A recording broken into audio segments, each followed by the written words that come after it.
Como ficou dito anteriormente, a presente declaração propõe-se chamar a atenção dos fiéis, nas circunstâncias atuais, para certos erros e modos de proceder de que eles devem guardar-se. A virtude da castidade, porém, não se limita a evitar as faltas indicadas. Ela tem ainda exigências positivas e mais elevadas. É uma virtude que marca toda a personalidade no seu comportamento, tanto interior como exterior. A castidade há de distinguir as pessoas segundo os diferentes estados de vida. Umas na virgindade ou no celibato consagrado, maneira eminente de se dedicar mais facilmente só a Deus com um coração não dividido. Outras, da maneira que determina para elas a lei moral, conforme forem casados ou celibatários. Entretanto, em todo e qualquer estado de vida, a castidade não se reduz a uma atitude exterior. Ela deve tornar puro o coração do homem, segundo aquelas palavras de Cristo: ouvistes o que foi dito, não cometerás adultério. Eu, porém, vos digo, todo aquele que olhar uma mulher com mau desejo, já cometeu adultério com ela em seu coração.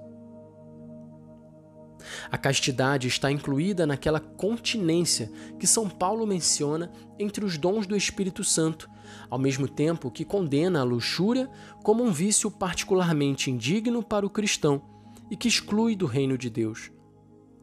Esta é a vontade de Deus, que vos santifiqueis, que vos abstenhais da fornicação, que saiba cada um possuir o próprio corpo em santidade e em honra, sem se deixar levar por paixões desregradas, como fazem os gentios, que não conhecem a Deus.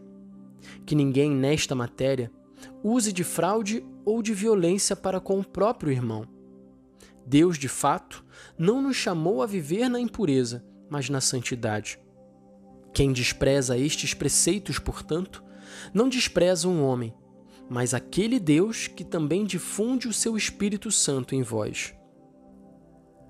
A fornicação e qualquer outra impureza ou baixa cobiça não sejam sequer mencionadas entre vós, como é próprio dos santos. Porque sabei-o bem, nenhum fornicador, ou impúdico, ou avarento, que equivale a um idólatra, será herdeiro no reino de Cristo e de Deus. Que ninguém vos iluda com vãs palavras. Por causa desses vícios, abate-se a ira de Deus sobre os desobedientes. Não queirais, pois, acomunar-vos com eles.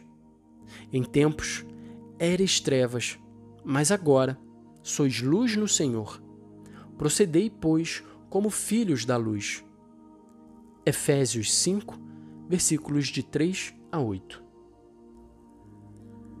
O apóstolo precisa, além disso, a razão propriamente cristã para praticar a castidade quando condena o pecado de fornicação, não somente na medida em que esta ação prejudica o próximo ou a ordem social, mas também porque o fornicador ofende a Cristo, que o resgatou com seu sangue e do qual é membro, e o Espírito Santo de quem ele é templo. Não sabeis que os vossos corpos são membros de Cristo? Qualquer outro pecado que o homem cometer é exterior ao seu corpo, mas o fornicador é contra o seu próprio corpo que peca. Ou não sabeis que o vosso corpo é templo do Espírito Santo, que habita em vós, que vos foi dado por Deus, e que vós não sois senhores de vós mesmos?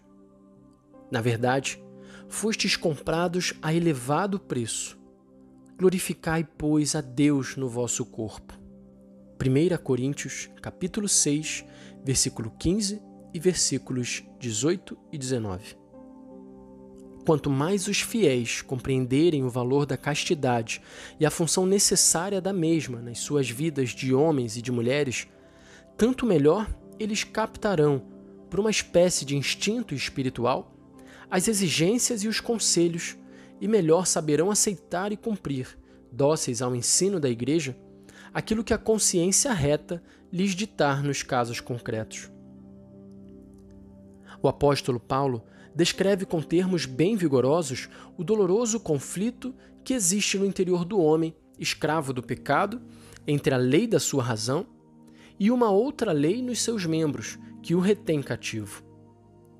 Entretanto, o homem pode alcançar ser liberto do seu corpo de morte pela graça de Jesus Cristo.